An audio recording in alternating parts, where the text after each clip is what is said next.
তাহলে রামপুরহাট থেকে ছবি দিতে দিতে আসবি। আমি তো সকাল রাত্রিবেলা তখন 7:30 মতো সময় ভাত খেয়েছি। ও ম্যাডাম, রেডি হয়ে কোথায় যাচ্ছেন? আপনাকে ছাড়াই। আমাকে ছাড়াই? বিয়ের পরে চললুম প্রথম নর্থ বেঙ্গল আমরা দুজন, আর ওই দিক থেকে আমার ভাই মানে আমার শালাবাবু আসছেন। উনি তো এখন আমাদের সাথে এখান থেকে যান না, কারণ ওনার সরকারি ব্যাংকে চাকরি হয়ে গেছে, উনি রামপুরহাটে থাকেন, তাই উনি ওখান থেকে জয়েন করবেন শিলিগুড়ি, আর আমরা এখান থেকে যাচ্ছি। চলুন। আচ্ছা, আমরা এই যে বেরিয়ে পড়েছি কী বলে বাস স্ট্যান্ডের উদ্দেশ্যে। আমরা টোটো করে যাচ্ছি। আমাদের বাড়ির দুটো টোটো, মানে আমাদের বাড়ির ইন দ্য সেন্স মানে আমাদের যখন যাতায়াত করি আমাদের গোটা বাড়ি, আমাদের বাড়ি মাসিদের বাড়ি, তখন দুটো টোটো, আর মধুবন্যাদের বাড়ি, এই তিন বাড়িতে দুটো টোটো অলরেডি বলা থাকে, যখন যাকে ফোন করা হয় চলে আসে। তো হচ্ছে দাদার টোটোতে আমরা যাচ্ছি এই যে বাস স্ট্যান্ড দিয়ে। আর সত্যি কথা বলতে কি, যেদিন ঘুরতে যাব না সেদিন মানে বিশেষ করে তার আগের দিন বিকেল থেকে মানে একটা আলাদা রকম মানে উত্তেজনা কাজ করে, আর বিশেষ করে পরের দিন সকাল থেকে। আর সন্ধ্যেবেলা যখন রেডি হয়ে বের হই তখন মানে অসাধারণ লাগে, একটা সেই মানে একটা আলাদা রকম উত্তেজনা কাজ করে। এই যে আমাদের মহন্তর গাড়ি একটা, সত্যি কথা বলতে বালুরঘাট শিলিগুড়ির এই একটাই ভালো গাড়ি আছে, যেটার হচ্ছে নিচে এক সাইডটা শুয়ে যাওয়ার। সব গাড়িতে তো উপরে শুয়ে যাওয়ার থাকে বেশিরভাগটাই, বালুরঘাট শিলিগুড়ি চলে।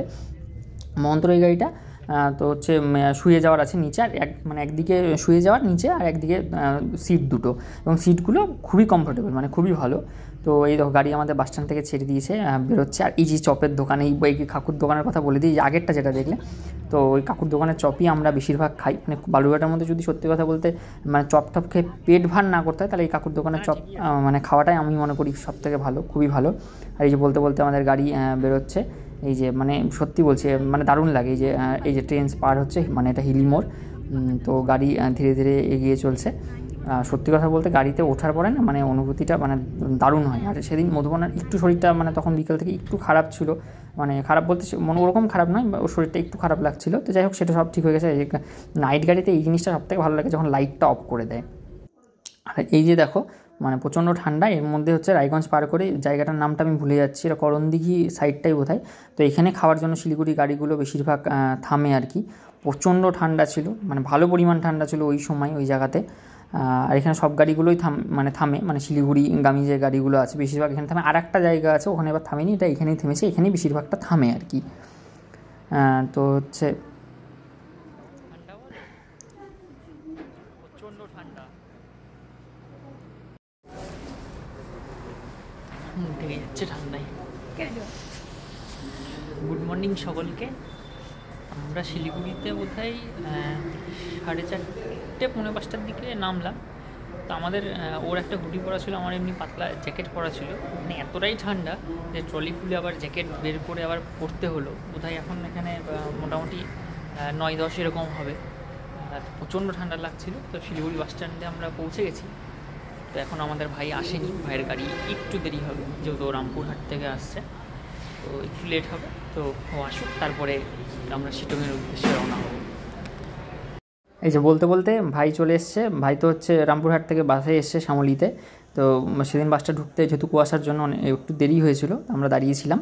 তো এই বলতে বলতে ভাই চলে আসলো, আর এই যে আমাদের গাড়িও চলে এসেছিলো।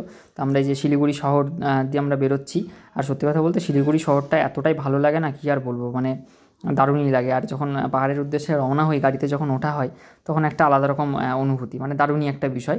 তো যাই হোক, এই করতে করতে আমরা এগিয়ে যাচ্ছি। আর এই যেটা শিলিগুড়ি যে আমাদের রাস্তাটা ছিল হচ্ছে ওটা যদূর সম্ভব কেন বলছি, আমাদের সেবকেশ্বরী কালীবাড়ির যে রোড, সেবক রোড, সেই হয়ে মানে সেই রোড হয়ে। আর এটা হচ্ছে আর্মি ক্যাম্প, মানে আর্মিদের সেই হেডকোয়ার্টার্স। তো যাই হোক, এই বলতে বলতে এই দেখো, আর বলতে বলতে দূরে যখন আমরা প্রথম শিলিগুড়ি থেকে পার হয়ে যখন পাহাড় দেখতে পাই না, সেই অনুভূতিটা কিন্তু একদম মানে আলাদা রকম একটা অনুভূতি, মানে সেটা বলে বোঝানো খুব মুশকিল। মানে এই দেখো পাহাড় যখন দেখতে পেলাম তখন মনটা একটা আলাদা রকম হয়ে গেল। মধুপর্ণা, আমি, ভাই, তো দারুণ একটা বিষয়, দারুণ একটা মজার বিষয়। আর এই বলতে বলতে আমরা এখানে এই যে খাওয়ার জন্য, এটা আমাদের গাড়ি ছিল, আর এই যে আমরা প্রিয়া হোটেল খাওয়ার জন্য দাঁড়িয়েছিলাম। তো হোটেলটা এমনি ভালোই, বেশ সুন্দর। যে কথা বলতে বলতে আমরা রেস্টুরেন্টের ভিতরে ঢুকে গেলাম। রেস্টুরেন্টটা বেশ পরিষ্কার, মানে খুব সুন্দর, মানে বেশ ভালো। এই যে ভাই বোন, দিদি আর ভাই মিলে গল্প করছে পুরো, আর আমি একটু ভিডিও করছিলাম। তো হচ্ছে বেশ সুন্দর, মানে বেশ পরিষ্কার পরিচ্ছন্ন, আর মানে বেশ ভালো লেগেছে। পিছনের ভিউটাও বেশ ভালো ছিল। আর এই যে বলতে বলতে আমাদের খাবার চলে এসেছে। দিদিমানদার এই দেখো সামনে হচ্ছে লাচ্ছা পরোটা আর মানে সেটা বোধহয় আলুর সবজি ছিল, আলুর ঝোল ছিল। তো খেয়ে দিদিমানদা খুব খুশি। আর এই যে মোমো আমরা নিয়েছিলাম, আমরা সবাই ভাগাভাগি করে খেয়েছিলাম, আর সাথে ছিল অমলেট। আর মোমোটা খুব সুন্দর টেস্ট ছিল, মানে খুবই সুন্দর টেস্ট। পাহাড়ের মোমো তো এমনি সুন্দর হয়, আর এটা মানে অত পাহাড়ের উপরের মোমো না হলেও পাহাড়ের কাছাকাছি তো বেশ মোমোগুলো বেশ মানে টেস্টি ছিল, খুব সুন্দর ছিল, মানে আমাদের খেয়ে খুবই ভালো লেগেছে। আর সাথে আমরা অমলেটও নিয়েছিলাম, আর লাচ্ছা পরোটাও আমরা টেস্ট করেছিলাম, বেশ সুন্দর খেতে। আচ্ছা, খাওয়া দাওয়া শেষ করে আমরা তো হচ্ছে এই হোটেলের বাইরে একটু দাঁড়িয়ে একটু গল্প করছিলাম, আড্ডা মারছিলাম। আর দূরের যে প্রাকৃতিক দৃশ্য, পাহাড়ের দৃশ্য, প্রকৃতির দৃশ্য, সেগুলো আমরা মানে দারুণভাবে আমরা অনুভব করছিলাম, মানে খুবই ভালো লাগছিলো। তারপরে যে আমরা রওনা দিয়ে একটু এগোতেই যে রেলগেটটা পড়ে, এটা হচ্ছে কামাখ্যা, ড্রাইভার দাদা বললো কামাখ্যাপুরী এক্সপ্রেস। আর পরের এই যে এই ট্রেনটা, এটা বিস্তাদাম কোচের যেটা যাতায়াত করে ডুয়ার্সের মধ্যে দিয়ে, তো সেই ট্রেনটা এটা পরেরটা। যাই হোক, এই রেলগেট খুলে গেল, রেলগেট পার হচ্ছে এবার। তো এই বিশেষ করে রেলগেট এর এখানে দাঁড়ানো এবং রেলগেট খুলে যাওয়ার পরে আর কি রেলগেট পার হওয়ার বিষয়টা আমার খুব ভালো লাগে। ছোটোবেলার থেকে আমি বিষয়টাকে খুব এনজয় করি, খুব ভালো লাগে আমাদের।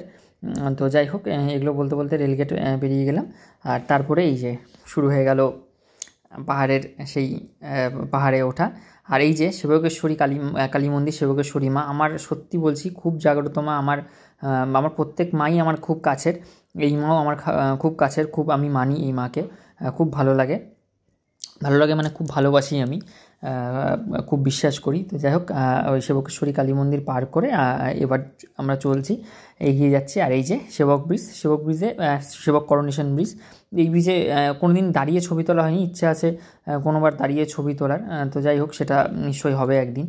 আর এই বলতে বলতে আমাদের জ্যাম ছিল, ভালোই জ্যাম ছিল, আমরা ধীরে ধীরে এগোচ্ছিলাম। আর এটা বোধহয় কোনো একটা ড্যাম হবে, আমার মনে নেই, ড্রাইভার দাদা বললো আর কি, কিন্তু আমি মনে করতে পারছি না কী যেন বলেছিল নামটা। কেউ তোমরা যদি জেনে থাকো তাহলে কমেন্ট করে অবশ্যই জানিও আর কি, কারণ সব কিছু সবসময় তো মাথায় থাকে না। আর এই আমরা গেছিলাম এটা 2023-এ, এবার নানান কারণে ভিডিওগুলো দিয়ে ওঠা হয়নি, তো সেই কারণে আরোই বিষয়গুলো মনে নেই।